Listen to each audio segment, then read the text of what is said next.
يا صباح الورد والفل والهنا، كل الحاجات الجميلة على عيونكم. ازيكم حلوين؟ وحشتوني كتير جدا جدا.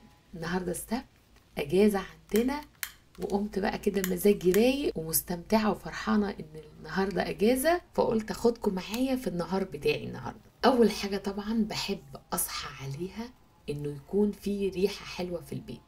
الريحة دي ممكن تكون شمع، ممكن تكون اويلز اللي هي الاسنشال اويل، الزيوت العطرية، وممكن تكون بخور. النهاردة مزاجي على البخور.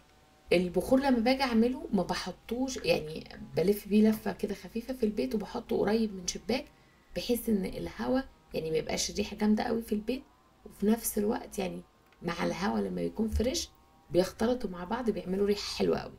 عارفين، من الحاجات المهمة اللي ممكن تغير المود بتاع الواحد انه ياخد كفايته من النوم. تصحى الصبح تاخد شاور، طبعا تتوضى وتصلي، تعطروا البيت، تحطوا البرفيومز او الكلون بتاعكم يكون ريحته حلوة، تلبسوا لبس حلو، تقعدوا في الطبيعة شوية لو في فرصة، او تزرعوا زرع. يعني لو مفيش فيو حلو عندكم ممكن تزرعوا زرع حلو في البلكونة او على الشباك، بحيث ان انتوا تفتحوا تشوفوا الصبح ويكون في الوان مختلفة ورود. الحاجات دي كلها بتنعكس على النفسية بتاعتنا بشكل جامد جدا. المهم، اللي متابعني بقى هيعرف ان انا في حاجات بحب اعملها الصبح يوم الاجازة قبل ما اشرب القهوة. كنت عملت فيديو قبل كده عن الحاجات اللي انا بحب اعملها يوم الاجازة قبل ما اشرب القهوة، هبقى اسيب لكم اللينك بتاع الفيديو ده في صندوق الوصف، واوريكم هنا شوية مقتطفات خفيفة منها. بحب الكافي ماشين تكون نظيفة لو هشرب القهوة منها. بحب المطبخ مثلا يكون الكاونتر توبس بتاعته كلها نظيفة اللي هو رخام. بحب البوتاجاز يكون نظيف. بحب اشوف كده الحاجات بتلمع الصبح مع ريحة البخور او ريحة العطر. ولو في حاجة بتحتاج اعمل لها ريفيل مثلا من الحاجات اللي هي على الكاونتر توب، بعملها بظبطها برضو. انا كده كده بصحى بدري، فمعايا وقت ان انا اعمل الحاجات دي كلها قبل ما اي حد يصحى.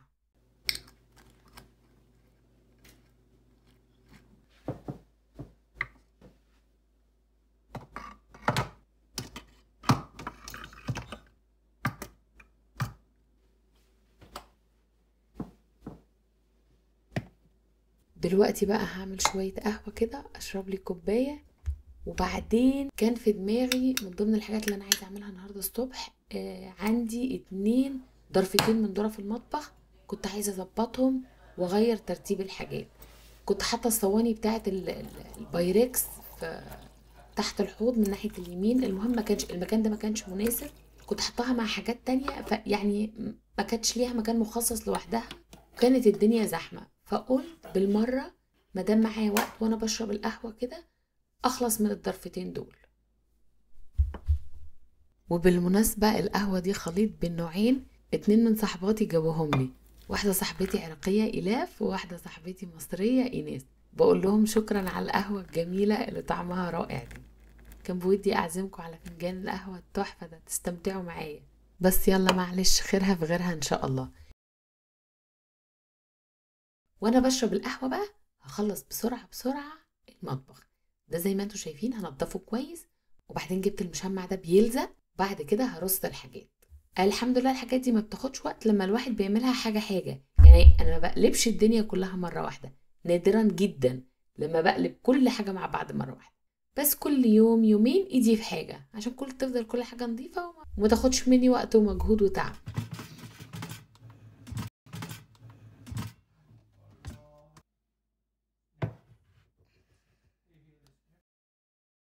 شايفين قدرة الفول الجميلة دي؟ كنت جايباها من مصر من الدهان. والله الواحد وحشته مصر بجد، وحشتني مصر جدا. ان شاء الله ربنا يسهل ويستر لي انزل قريب ان شاء الله.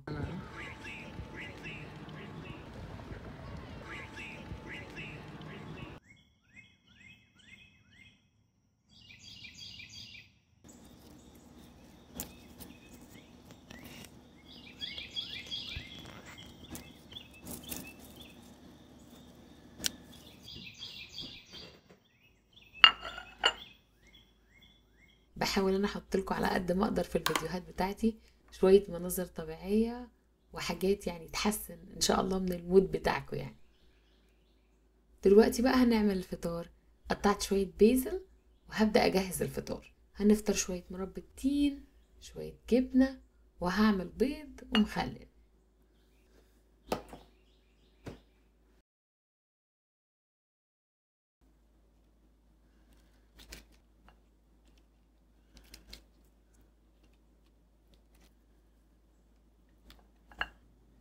البيض حطيت الزبدة وحطيت فلفل، طلع حراق يعني. انا دقت منه حتى يعني ما كانش حراق خالص، يعني اول قطمه كده ما كانش حراقه. اداري بقى الحراق كله بعدين.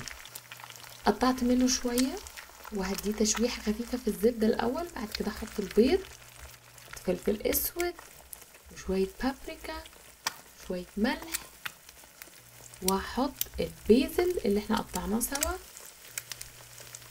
الريحان هحط شويه، وبعد كده هقسم البيض، يعني هعمله زي عيون كده. بس احنا بنحب البيض مستوي قوي، ولا حد فينا بيحب البيض ني شويه او راني، لازم يكون مستوي جدا.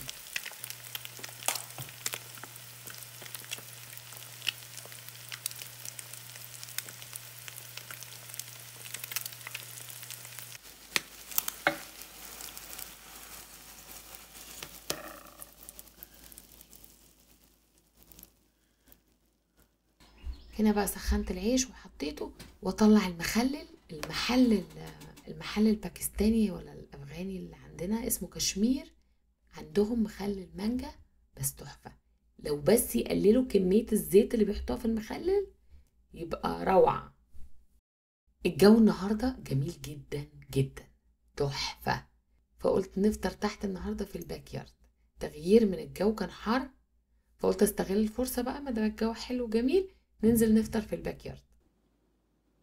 سبحان الله، اليوم اللي الواحد بيصحى فيه بدري بينجز، بالذات لو نايم كويس بالليل. يعني مش واحد يصحى بدري وهو مش نايم كويس بالليل، هيبقى تعبان ومش قادر يشتغل. لكن لما يكون واحد نايم كويس كده ويصحى بدري، بحس ان انا اليوم اللي بصحى فيه بدري بنجز حاجات كتير جدا. فسبحان الله فعلا البركة في البكور. ندهت على جوزي بقى يشيل هو الفطار ينزله لما انا اجهز الشاي. انا مش كيفة شاي عموما، الا طبعا الشاي الاخضر والاعشاب، الحاجات دي بحبها قوي. بس الشاي اللي هو البلاك تي انا مش كيفة قوي، الا نوع واحد بس بيتباع برضو في كشمير، نوعه حلو قوي اسمه سيلاني. نوع الشاي ده ريحته ملهاش حل وطعمه جميل جدا، احلى من الشاي العادي بكتير. فبحط منه شوية صغيرين كده، احنا بنحب نشرب الشاي خفيف.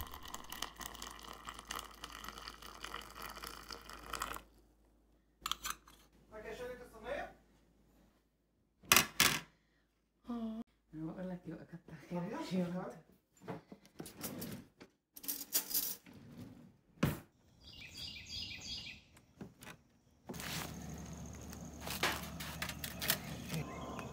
الله.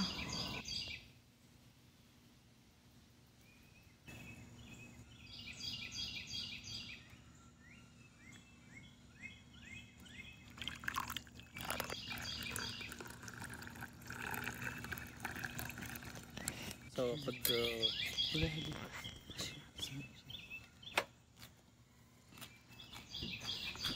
كل واحد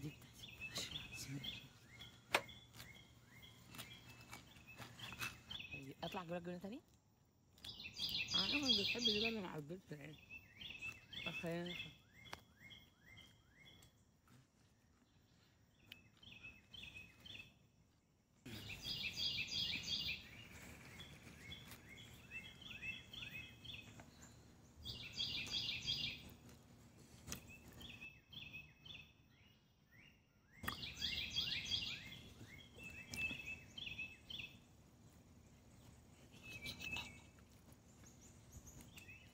العصافير بقى.